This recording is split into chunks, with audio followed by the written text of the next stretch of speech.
start the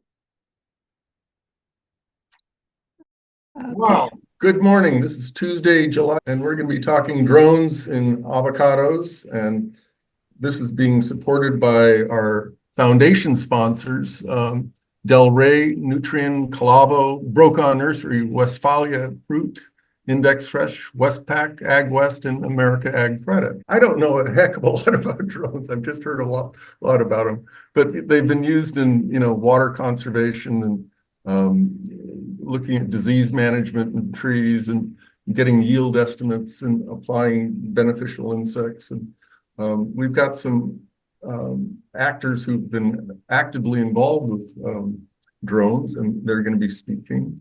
Briana Layfield from Ag B is going to be our first speaker. She is the CEO of a company that's been around since 2018. And they've been working throughout the state of California on a variety of crops. And just recently, she's been working in Goleta. So, Briana, take it away. Thank you, Ben. So good morning, everyone. I'm Briana Layfield, president and founder of Ag B.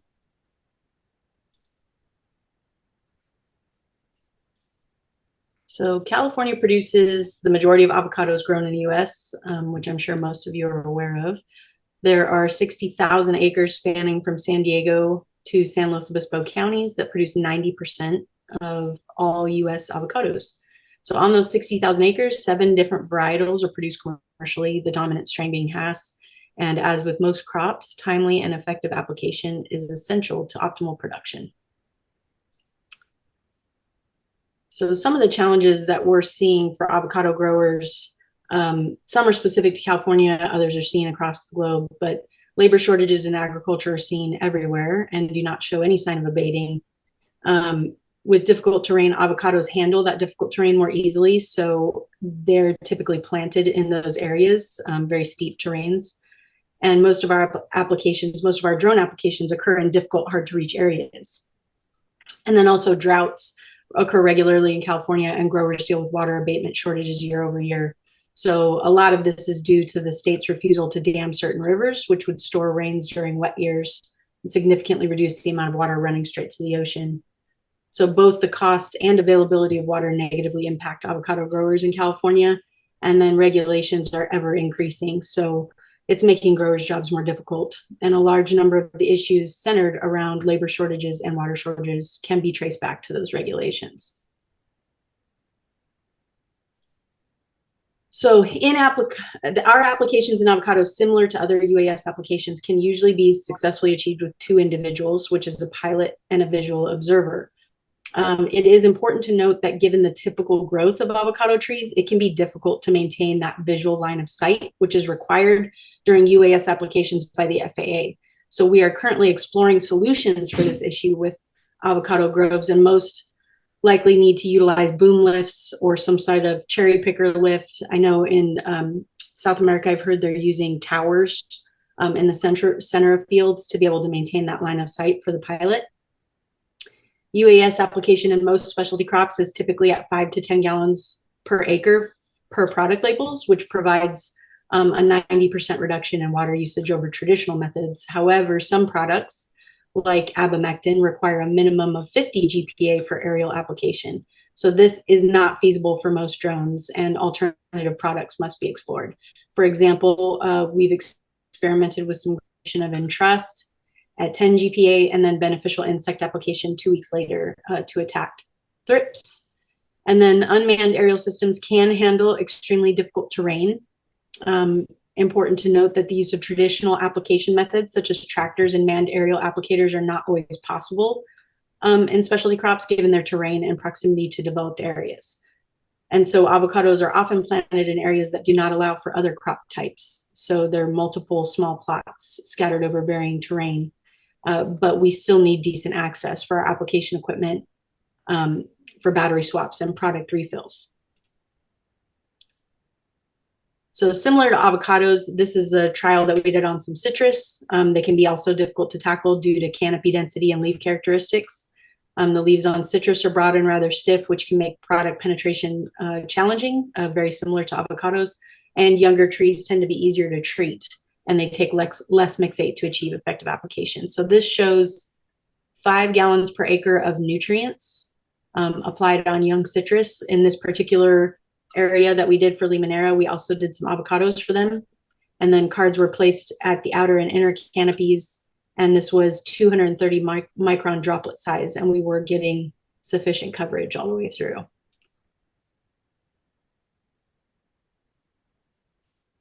So this is a beneficial mite distribution that we just did last week, actually, at Elwood Canyon Ranch in Goleta. And so we actually worked with the owners to develop a study protocol, because this was fairly new for them, to look at 2 different mite types that have shown promise in thrips control in avocados.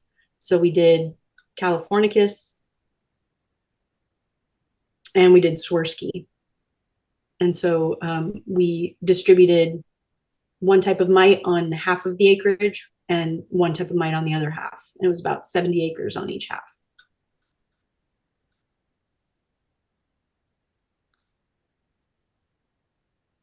And so this is the Parabug system that these guys utilize. We collaborated with Parabug and Nutrien to complete this application. And the Parabug cylinders, go ahead, Ben. What is Parabug? Could you explain? Parabug is the payload that's been developed to distribute beneficial insects. So they're based in Salinas, and they started developing this payload, which is those 2 cylinders that are at the bottom of the drone. They retrofit it to whatever drone you want to utilize. Some use the DJI, M300, M600. Some use the spray drones, and then the tubes go at the bottom. They have an independent controlling mechanism that allows you to turn it on and off. They rotate slowly and more quickly depending on the rate of application that you want to do. In this particular application, we were doing 20,000 mites per acre. And so they follow a circular pattern, concentric, all the way into the center of this mite distribution on the trees. I have a question of, is the application per tree, or is it a continuous application that goes on? It's a continuous. They don't have, unlike something like, let's say, drop copter, which does pollen distribution over top of each individual tree. They don't work with beneficial insects. Like I said, the viability can be difficult with those insects. You have to be very gentle in how they're distributed in order to maintain the lifespan as much as possible and get as few insect deaths as possible as you're distributing. So Parabugs is a very gentle kind of rotating motion that allows them to just drop out passively. And it spins based on the rate of application that you want to achieve. And like I had mentioned earlier, Ben, there are several other companies working towards developing payloads for these mites. And we're working with 2 of them, which is the Exata drones out of Israel and with Christian Nansen out of UC Davis, looking at potentially developing payloads that also allow for that gentle release and maybe a little bit more precise application. We're kind of, working on some studies with them on that. Steve Calvo, unmute yourself. Steve is a pilot that's been working with Limoneria. Want to make a comment, Steve? Hello, good morning. The regular spreader, like the dry material spreader, doesn't work with the insects. It's too hard for them. Well, it's funny because the auger on the P100 Pro, which you guys saw when we were out doing your application out there, the auger is not super harsh, but the problem is it's such a large distribution. I mean, we have an 80 kilogram payload on our drone, so it's massive. So the amount of mites that you're putting in, would be it would essentially be all the mites for the entire project would fit in that, correct?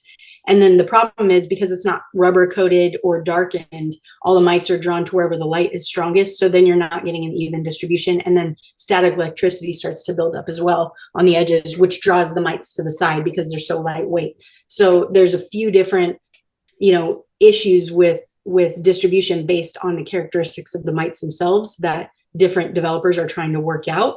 Parabug also is a clear tube, so they have some of that problem with the static electricity and the mites being drawn to the light. So I think that's what some of the concerns were as far as the evenness of distribution. But we are working towards, either with Parabug or, whoever does the best job for the client is basically who we'll work with. So we're working on some potential different payloads that would address that problem. Because unfortunately, ours is too big.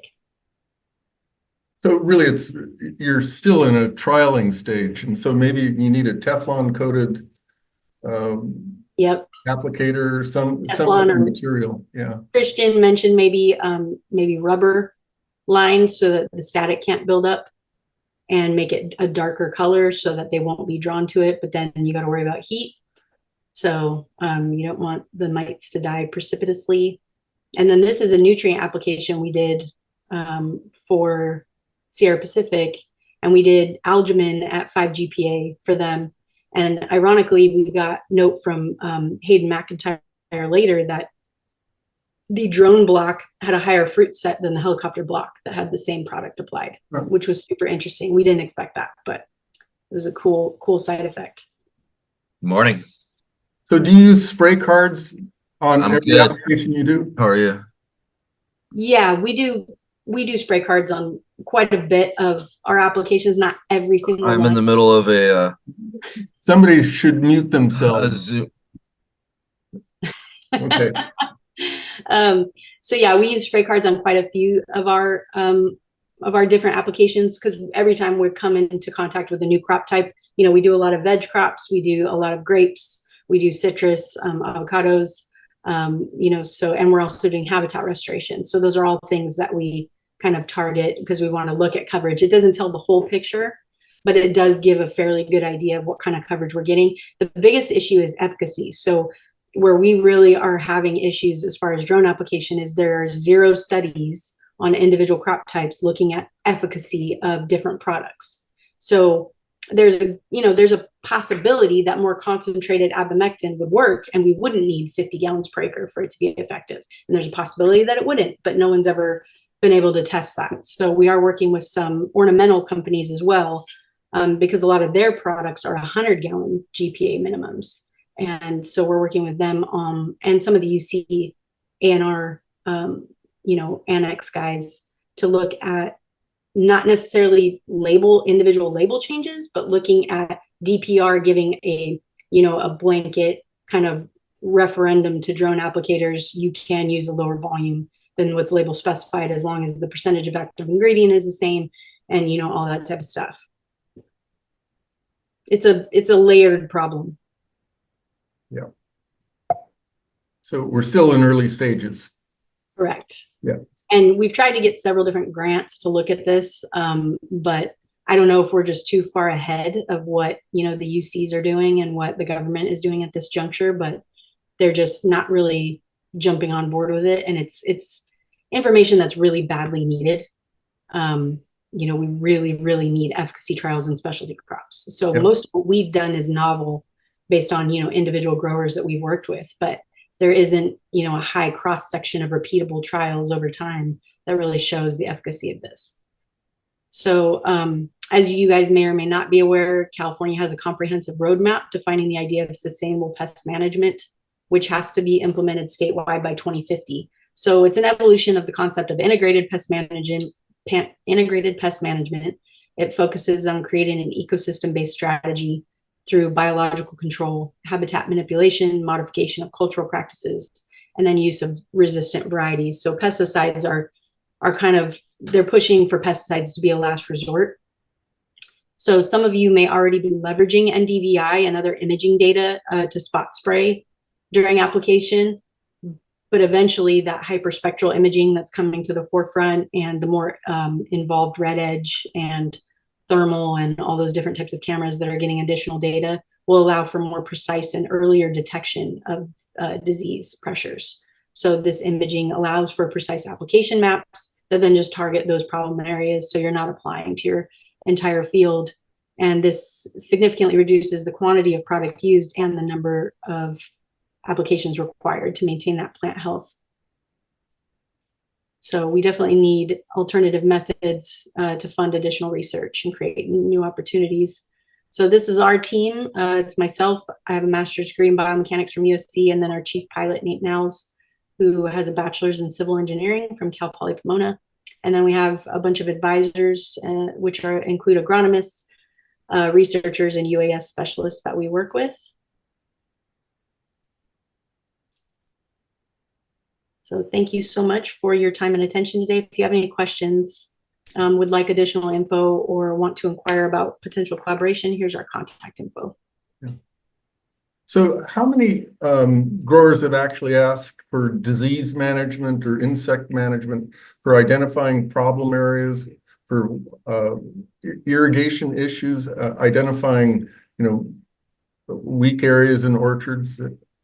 Yeah, we do get some inquiries for imaging. It usually centers around crop health or just even maps. A lot of them just want maps at this point. In the Midwest, they are leveraging this data more because they have thousands and thousands and thousands of acres. So for them to target specific problem areas and, a wheat field or a corn field, and just targeting those specific problem spots is extremely beneficial to them. Most of our specialty crops are in much smaller plot sizes for the most part. The average farm size is under 400 acres. So a lot of times growers just are saying, hey, by the time you detect the disease pressure, it's already too late. We need to spray the whole thing. So that's where the hyperspectral comes in, is for that early detection, looking at catching it sooner.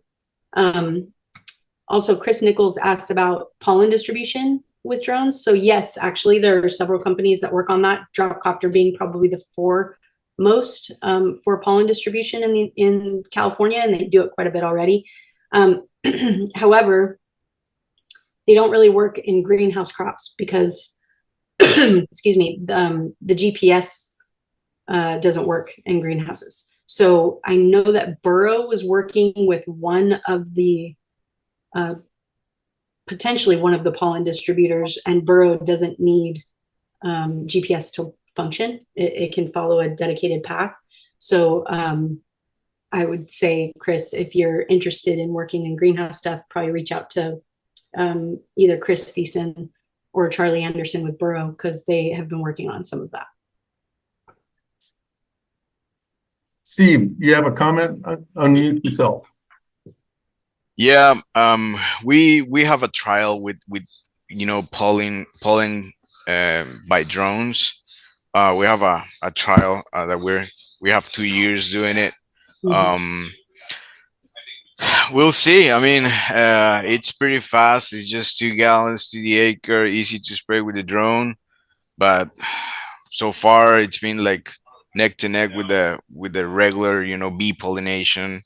But we'll see how it goes. Well, I would think in avocados, and I mean, we've tried to design some studies with Furman pollen. They don't harvest avocado pollen, but they do harvest almond pollen. And I'm not aware of how many flowers the avocados have as far as requirements for pollination. I mean, obviously almonds, it's everywhere. So they were talking about doing more like 10 gallons to the acre. And they also said that the viability of the pollen is very short-lived. So you want to do as needed mixes. You can't just mix it all at once. So it is pretty labor intensive. And they were doing some air blast stuff. Yeah, and it needs to be refrigerated. And I'm more, of like, well, the viability of the pollen is only 24 hours. So I don't know how to keep it alive. And 2 gallons per acre GPA to me is nothing. Sure. It's pretty low.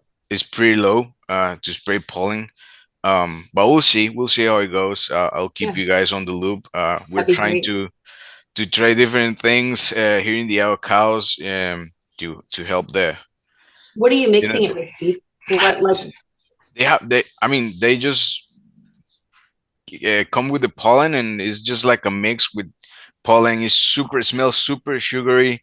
So I don't really know. Oh, so the liquid is already part of it? It's already part of it. So yeah. Oh, okay. So we're trying. It's like guys from Chile that we're trying that. And we'll see how it goes. But yeah, so they're sending it to you in a liquid, or you're mixing it right as you need it? They were spraying it. I mean, they No, I know they're spraying it, but are you mixing it like right before you put it in the tank with the liquid, or is it already in suspension? it's already in suspension. Okay, so that might be something that I would consider looking at, because that's what, according to Furman pollen, which they've done like 30 years of pollen research, they said there really is no liquid you can put pollen in that doesn't harm its viability. So if you wait to mix it until the pollen stays refrigerated dry, and then you have the liquid, and then you mix it together right before you put it in the tank, it may increase that viability for you. Just potential. Yeah. I was there just this year. This was my first time here, looking at that application, and yeah, they have the liquid already, ready for putting in the tank. So, but it was cold. It was Sure. it has to keep refrigerated. But yeah, that's our experience with pollen. So far, we haven't seen any big changes on fruit set or yields. But this is going to be the second year, so we'll see. And I think we mentioned too, one of the things that one of the agronomists at Sierra Pacific found was that the European honeybees didn't love avocado blossoms.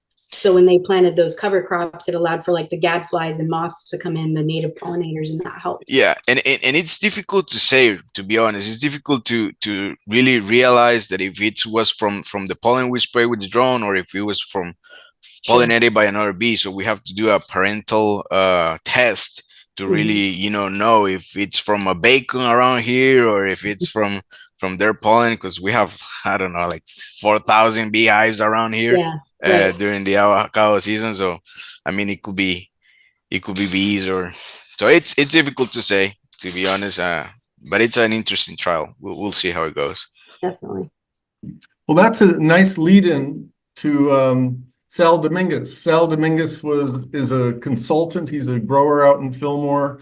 He's been a gem promoter, high density promoter. He's been on the CAS Avocado board. In fact, he was chair of the CAS Avocado board. He manages 650 acres of trees and consults, even in New Zealand. So he's been mechanically applying pollen since 2012.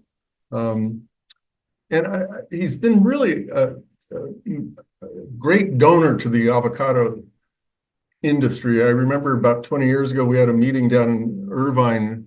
A lot of avocado growers showed up, and a grower from San Luis showed up, and she had a crisis in her family, and he got in the truck and drove her all the way to San Luis Obispo from Irvine.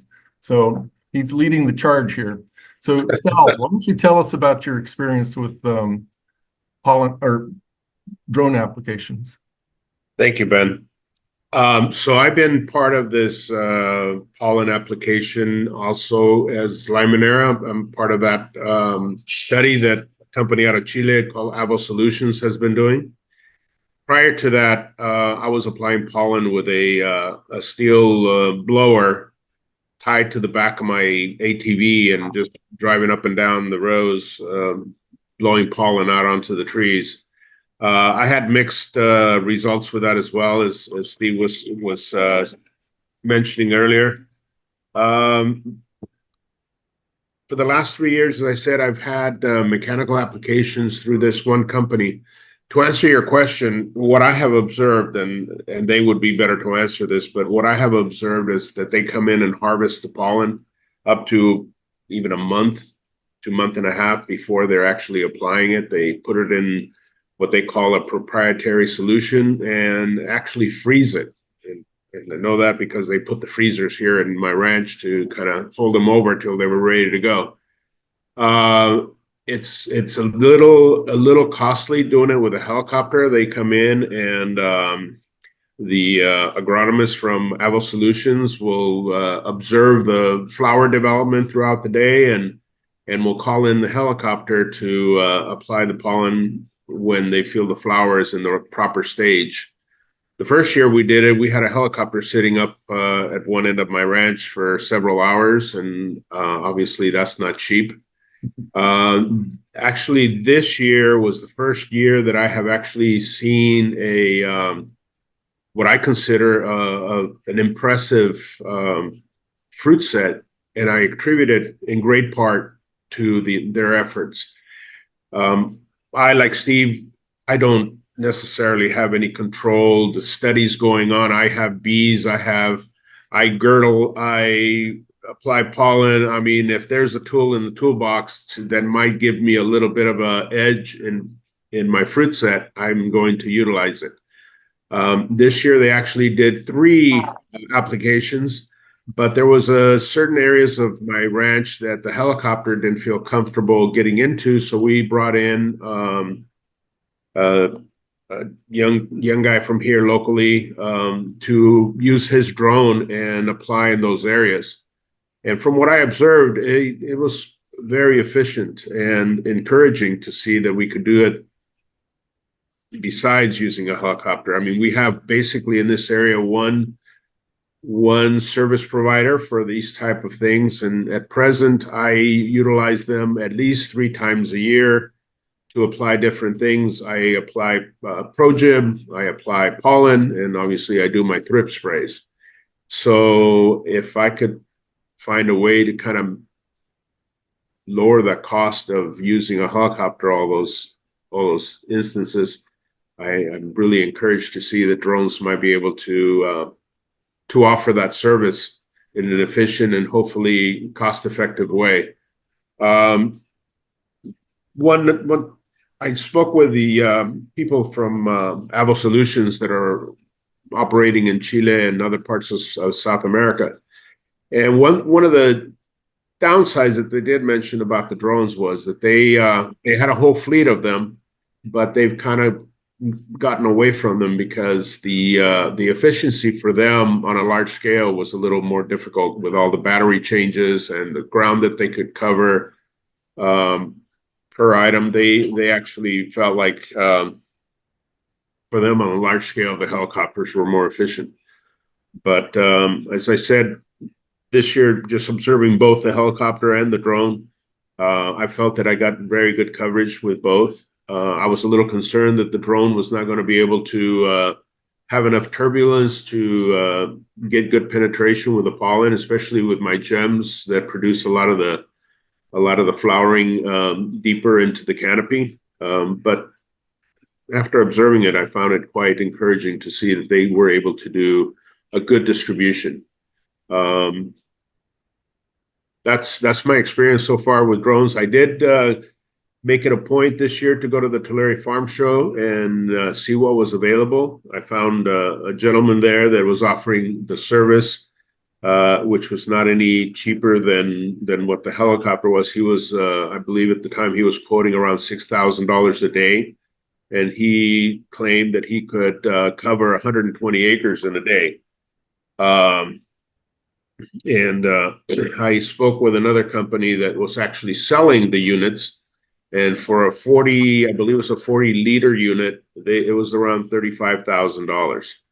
But it's not just as simple as going out and buying a drone and charging your battery and getting going. Obviously, these are commercial drones, and there's a considerable amount of regulations to be able to deploy them and actually use them. You can't just take them out of the box and go for it. So I would be interested to kind of hear from Brianne some of those hurdles that we would have to overcome to actually be able to, on a personal level, be able to utilize and take benefit of this new tool. Yeah, if you want me to answer that, I'm happy to. So Please. We do provide consultation and training for people to utilize spray drones on their own properties. But it is a pretty extensive process. It has become easier in the last year. The FAA passed a new regulation in July that allows for people to do everything via email now with the Part 137 exemption. So personally, as a pilot, you need a Part 107, and then you need the DPR licenses in order to apply legally with drones. And then federally, you need the Part 137, which allows you to spray legally with drones. So those are, for us being one of the first to do this commercially in the United States, it took quite a while to get through all the hurdles and the hoops that they set up. But it has become somewhat more easy, as time has gone on. And then the newest regulation passed by DPR that allows for pilots who are applying on their own properties, you don't need journeyman oversight anymore, which is helpful because if you're a commercial applicator and apprentice pilot, you need 50 hours of journeyman oversight before you can test to be a journeyman. So if you're only applying on your own property, they waive that requirement. So those are all things that, you know, are helpful towards getting people up and running more quickly. I will say that I don't know who you met at the Tulare Farm Show. I didn't make it this year. My brother actually had a heart transplant. So I was a little occupied at that exact moment, but I don't know of any drone operators in California that can get 120 acres in a day, you know, at anything less than 3 or 4 gallons per acre, maybe, which most products with avocados, you know, can't even touch that. So I would say typical for us, you know, we try to make about $2,500 a day, and we're getting about 30 acres at 10 GPA and 60 at 5. So, I mean, we try to be as transparent as possible about what we can or can't do for growers, but yeah, 120 acres in a day at 5 or 10 GPA is pretty much impossible. I mean, we have right now, other than the T50, which just came out, that's allegedly has a higher output. I haven't worked with it yet. We work with the P100 Pro, which is an XAG drone, and its output is 22 liters a minute. So we had, you know, up until about a month ago, the highest output available on the market, and most people don't even have close to that. So I would say he's not being honest. In my opinion. Put some economics on this. So how does this compare to a helicopter application in costs for, let's say you've got a 20-acre orchard? A 20-acre orchard, because avocados, again, are very challenging, right? What we've talked to some of the growers about is helicopters have a minimum. So they say, okay, we're not coming out for less than $5,000 a day, so you need to hit X, Y, and Z of quantity of acreage. So one of the growers we work with said, you know, not all of our groves mature at the same rate. So having to apply it to all of them at one time is not really the best, in the best interest of the fruit set or the fruit itself, or, you know, the pest pressures or any of that type of stuff. So being able to take a drone and just apply to 20 acres is a benefit. So cost-wise per acre, we're probably not that far off of helicopters. We're pretty close. But for example, like in the Central Valley, where there's thousands and thousands of acres, we can't compete with them, and we don't try to. I mean, really, it's not a drone tool. The drone is not a tool for that type of scenario. It's more for the smaller plots, harder to reach, urban encroachment, you know, hillside, that type of stuff. It works really, really well. But it is definitely not something that you know, we try to compete with the man guys on. So I would say cost per acre probably isn't vastly different, but cost per day might be a little bit different, just because we can hit smaller plots without charging a minimum. Well, Sal also hit on something that, you know, you've got an orchard, and if you're on the top of the hill or the bottom of the hill, east side, west side, north side, their trees are in different stages. And so, you know, trying to apply supplemental pollen to the whole orchard is a waste of time. You really have and to product. Exactly. So you Pollen's need not to be cheap. precise. Yeah. So the more you can just target those specific areas. I mean, you know, if you're saying, okay, I need you to apply this at 10 gallons per acre, and we can really only hit 30 acres in a day, that's perfect, right? I mean, that works out great. But I know the helicopters have minimums, so we can't compete with the pricing that they do in the Central Valley just because we can't operate at 20 to 30 bucks an acre. It's not feasible. So we kind of tend to be more on the coasts with the more difficult crop types.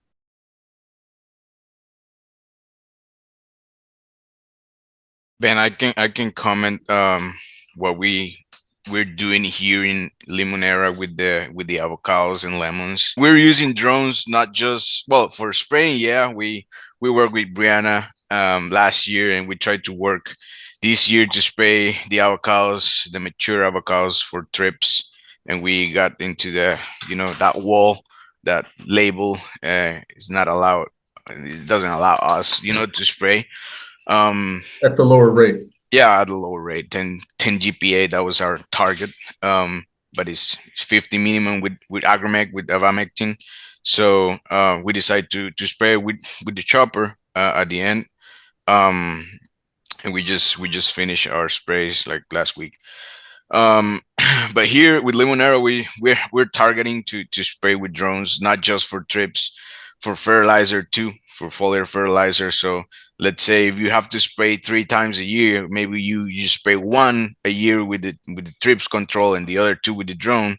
That is gonna be a little bit cheaper than the helicopter, right?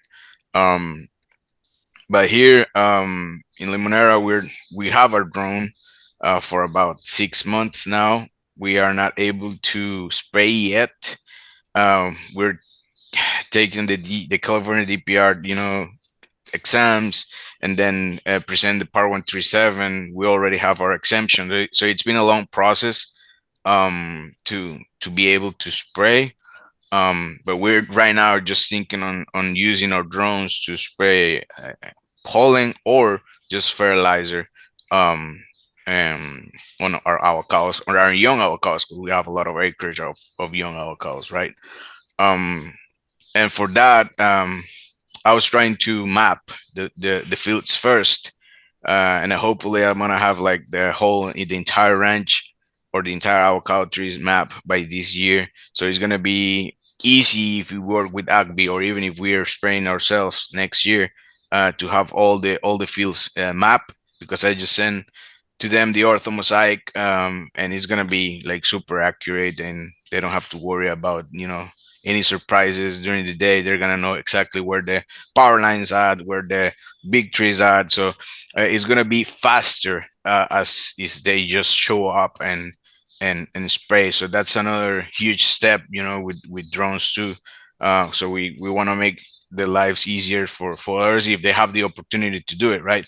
We have a Mavic 3M that we use to fly. We fly 6 times a year, something like that, just to know our tree health, tree count, where we have to replant, our weed stage, and all of that, NDVI, and all of the parameters that we want to kind of look at it. Where are the weak trees, and all kind of stuff.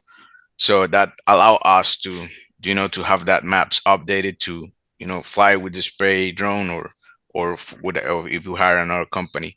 I can show you guys if I can share my screen. I don't know if I can. um just real quick here. um we use a company called C3 that we provide the images for them. We just fly with the Mavic 3M. They have their specific settings, and we provide the images, and they provide us the entire data that we can play with. And so you can see like all the orthomosaic, where are the weak trees, if we need to prune or not, depends on the parameters. This is an avocado block. Obviously we have also lemon blocks.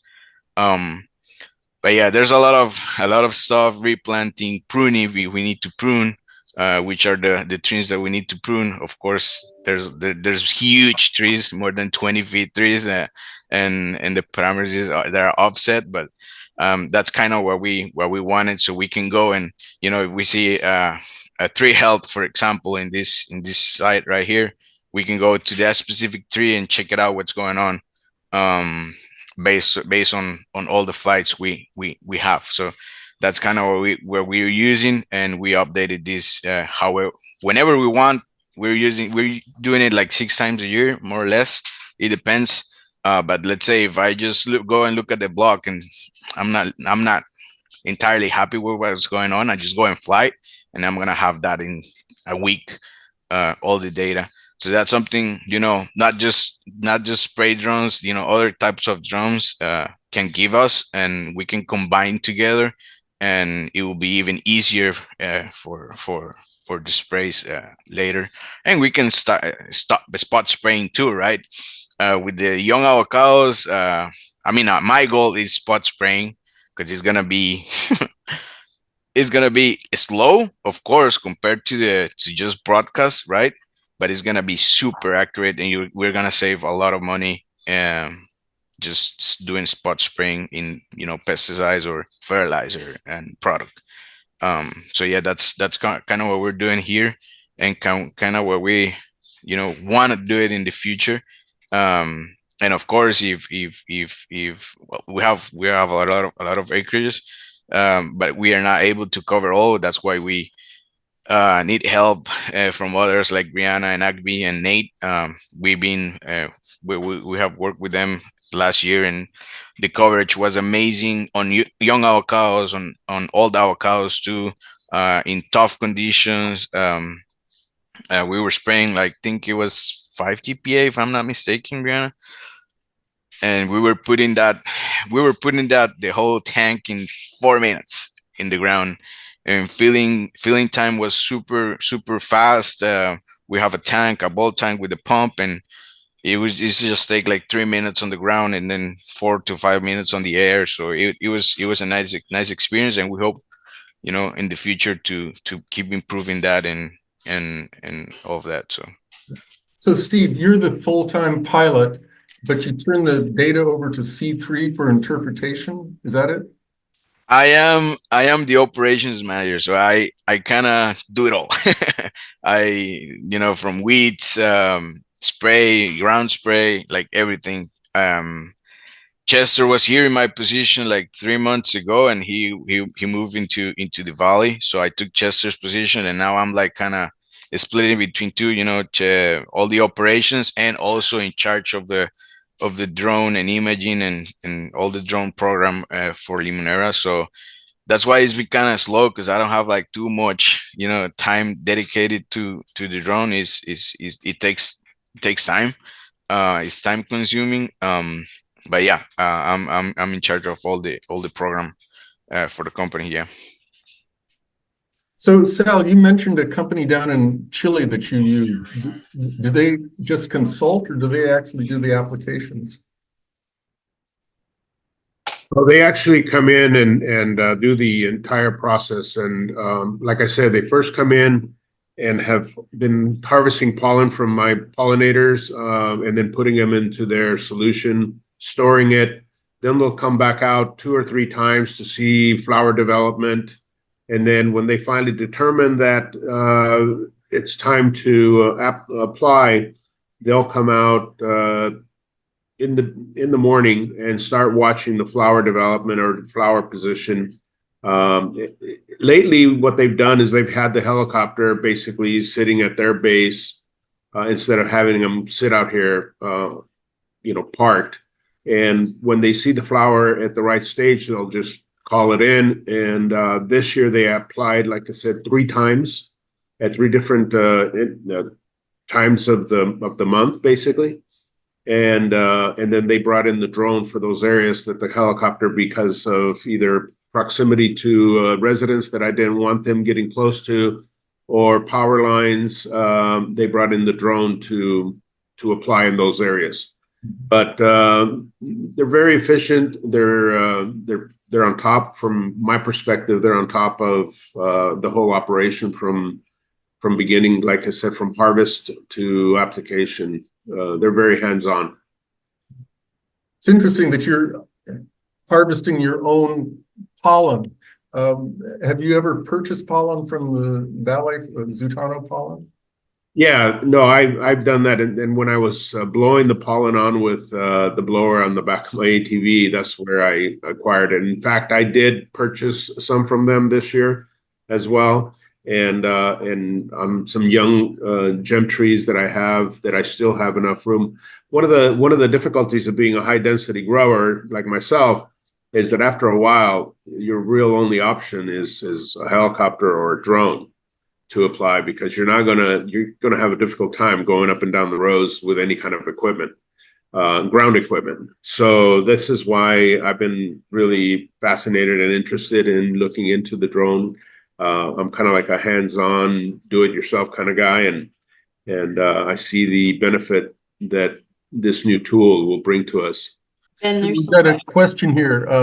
What was the name of the company doing the analysis of the images recorded by Steve at Limoneria?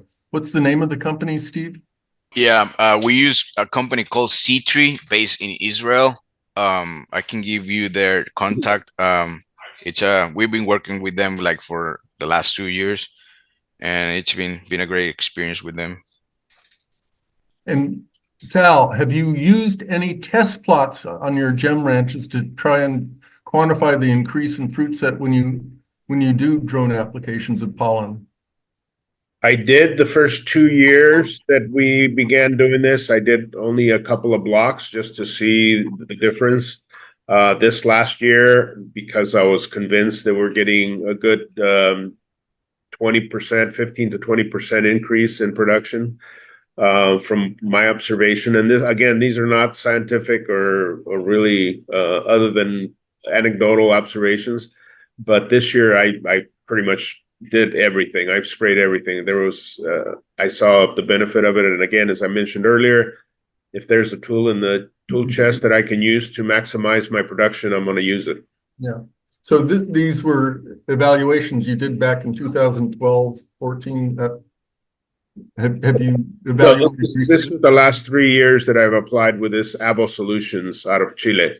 With them, in the helicopter application, I did have just 2 blocks the first 2 years that I did with them. And then this year was the first year I've done the entire ranch, and I'm very happy with the fruit set. I had an on year this year. I harvested 425,000 pounds out of 11 acres on my gems, and I believe that my fruit set for next year looks even better than what it did coming into this year. hot diggity? So, Briana, what is the tank capacity and volume or payload capacity or weight on the most typical drone models? Are larger UASs being considered for the future? So the typical drone models that most people will talk about now is the DJI T40 and now the T50, which are both 40-liter drones. I'm not sure on their dry payload on those. We have the XAG P100 Pro, which is a 50-liter drone. It has an 80-kilogram dry payload. The P150 is coming out later this year in the US, which is a 70-liter drone with a 100-kilogram payload. And then Bro UAV and Helio both have 72-liter drones out now, which Helio kind of utilized Bro UAV's parts and then put US-based software in it. And then Guardian, was trying to do a 20-gallon drone, but still doesn't have an operational model. Pika is an 84-gallon drone that's fixed wing. It needs a runway to operate. And then Precision AI just came out with another large UAV that actually has between a 60 or 100-gallon payload. It has a parachute, it is gas engined, and also needs a runway. So that one also does not yet have approval with the FAA, but Guardian does. It just doesn't have a working prototype. Okay, question. Drone harvesting is taking place in the apple industry. Do any of the experts expect that there could be applications for harvesting in the avocado industry in the future? So drones are harvesting apples. Oh my God. Not quickly. I don't know if you guys have seen these drones that harvest apples. I mean, they do an AI recognition to see if the fruit is ripe, and then they pull them individually. So it's great in theory, but it doesn't actually work commercially at this juncture, in my opinion. I mean, not saying it will never do that. I mean, of course it will eventually, but right now it's just very limited. So at FIRA, they had one of those apple harvesters last year, and they may have another one this year, which is the Autonomous Ag Conference. This year it'll be in Woodlands, so just north of Sacramento, but I'd highly recommend it for anybody that's looking at the newest in ag technology. We'll have a booth there at the Drone Pavilion this year. Yeah, we've been trying to look for a drone or a robot that can harvest our trellis block right here next to the office. And they haven't. I mean, there's a lot of drones in China that promise you, a lot of stuff, but the issue is that they cannot look 3-dimensional, so they cannot go inside the let's say the fruit wall we have and collect that fruit in this case lemons. So we having trouble to find out like a reliable drone or robot that can help us to to harvest our trellis block. But that's our goal to find some robot or drone that can help us with that. It would seem on flat ground-based robot would be more efficient than a drone. Well, the harvesting on apples too, all the apples are on a trellis system from my understanding. Yeah. So we would have to develop a trellis system for avocados, which I've seen it on videos with Maluma in South Africa, but I don't know of any that are being done here within. And I can't imagine a hash tree being able to be trained into a trellis. No, Mary Lou Arpaez got a trial at Brokaw with Maluma on trellis, but yeah, that's an unusual variety of avocado. Also, I want to add what Brianna was saying about the the drones and the drone types that are on the market right now. What I've learned so far is not sometimes the biggest drone is not the best solution. We want always the biggest one that can carry more, and all the stuff. But I realize here on my hillside blocks that I rather use a small one than a huge XAGP 100 Pro or a T40 or a T50 because it's just difficult to maneuver, over the hill or right next to the big trees, to the eucalyptus or something like that. So I sometimes you need to be you need to think of how is your ranch, what's the obstacles around your ranch and figure it out from that. I mean, it's not gonna take you too much time to fill it up. But yeah, that's something that I would recommend if someone is trying to buy a drone. Or But I will say, Steve, that the P150, which is coming out later this year, has built-in 3D mapping. So as you're flying the first time, it actually builds in the hillsides into the map, and then it maintains that application height. So the biggest thing for California specialty crops isn't necessarily the size of the drone, it's the output of the nozzles.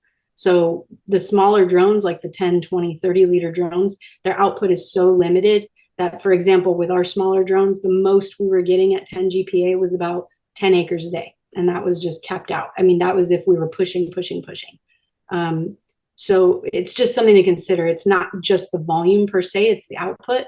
And then it's also the effectiveness of the output in this type of terrain. So the one thing I have to say about XAG is that I presented at the end user conference in Alabama this year, and the co-founder of XAG also presented and came out to Temecula like a week later and met with some of our avocado growers, some of our citrus growers, and then some of our vineyard growers, and was looking at specifically what they need to implement in their drone design to help this difficult terrain type of problem. So I think that's primarily why we've stuck with XAG, is because they're really focused on ag and focused on specialty crops, which is super helpful to us. But also that output is kind of everything as far as being efficient in the field. yeah, and also that I'm worried about is the politics stuff with the Chinese drones. That's something that we need to, us that we're in the industry, consider. I don't know what's gonna happen. It's like uncertainty, all around the drones. And I don't know, Brian, if you have information that we're missing out or we don't know about that. There's a few just recent developments on the Chinese drone ban. One is that it was primarily targeted at DJI, and it was primarily targeted at imaging drones. So it was the amount of imaging that people were garnering and then uploading to the Chinese cloud that was allegedly the cybersecurity risk, for most drone users. It did go to the Senate. It got knocked down and reworded to where it's only for government contracts, and it eliminates DJI from the language. I do think that given what we're doing with spraying and all that type of stuff, we don't store any sensitive data. So I have a feeling, my understanding based on some of the, Congress people and stuff like that we're talking, was that agriculture was going to be given a waiver in order to still utilize those drone types, because in reality, there's only 2 US companies that are producing viable spray drones right now, which is Leading Edge and Helio, and both of them have a boatload of issues. So they're having problems where it's, an hour and a half to 2 hours every day of downtime, which for a service provider especially is, it's death. So my frustration with Helio and Leading Edge is they've gone overboard towards trying to regulate and push towards the ban on Chinese drones so they can sell more drones. But the funny part is that they can't maintain enough production to meet the demand for spray drones in the US. So I said, you guys are doing this to kind of get rid of your competition. But number one, you don't produce drones that can perform the way the Chinese drones can. They're twice as expensive, with much smaller payloads. They have a ton of issues. And then you're trying to get rid of, basically your biggest competitors just so you can sell more. So I think if that goes through, agriculture is going to be basically put in this chokehold, and most people are just going to ignore it, to be honest with you, and just say, fine, FAA, fine us if that's what you need to do. But I have a feeling, number one, the FAA is understaffed, so there's no way in heck they're going to be able to go out and find everyone with a Chinese drone. But number two, I think there's going to be a real big pushback, because that's really the only thing that's making it viable in the US right now. And we were already 10 years behind some other countries. So it's going to put us at an extreme disadvantage, if that really goes through, but I just don't see it happening, to be honest with you. Brianna, could you speak a little bit about how the environment affects the drones? I was told that, for example, wind conditions can really drain the batteries much quicker if the drone is up battling and trying to stay on course against wind. The funny thing about drones in California, given that we have these higher volumes, the 5 to 10 GPA, typically, even with high winds, we're out of product when we still have 50% of our battery life left. So it's not something that, affects us as much as it does the Midwest guys who are applying 1 to 2 GPA. They're running out of battery before they run out of product in some cases. That's really not the case here. So usually by the time we get back to reload, we swap out batteries to maintain that peak power. And by the time we land again, our batteries are already recharged. XAG charges their batteries in water. So they charge really, really quickly. Usually if we're putting in a battery at 50%, it charges back up in 5 minutes. So it's not really an issue for us. We typically, the drone can handle, let's put it this way, the size of the drone and the weight of the drone, because fully loaded, our drone's like 250 pounds. So the drone itself can handle much higher winds than what the product label allows. So, we have been in instances like in Salinas Valley, for example, doing veg applications where the winds pick up so much in Salinas Valley by, noon or 1 o'clock that typically we would have to stop spraying. Some of the growers are saying, look, we don't care. We just need you to keep going and we'll drop down. The cool thing about the rotary atomizer nozzles is you can change your droplet sizes mid-flight. So if, we're applying at 150 microns, let's say, and the wind really picks up with some gusts, we'll drop it down to 500. We'll bring down the drone, narrow the swath, and keep it much closer to the canopy and alleviate some of those issues. So the drone, I would say, has less issues with the wind than what, the product labels do, especially with these bigger drones. The smaller drones, yes, they had a lot more issues. As soon as it was reaching that 10 to 12, it would start blowing off course. It would have problems with maintaining, its flight path and, all that type of stuff. But the bigger ones typically don't have that problem. And also the altitude affects the behavior of the drone too. So we have to keep in mind. We don't have like high altitude here, but just to keep in mind. I guess we'll bring this to a close. The last Avocado Society meeting was held last month. It was held down in Escondido. And that is available on video at the Avocado Society website. Greg Alder made a beautiful video of it. So, and this will be available for anyone who wants to watch it in the future at the Avocado Society website. So thank you, Brianna and Steve and Sal. Thanks for sharing your experiences. Thank you, Ben. Yeah, thank you, Ben. Thanks. And thank you, Sosen. Thank you, Sosen.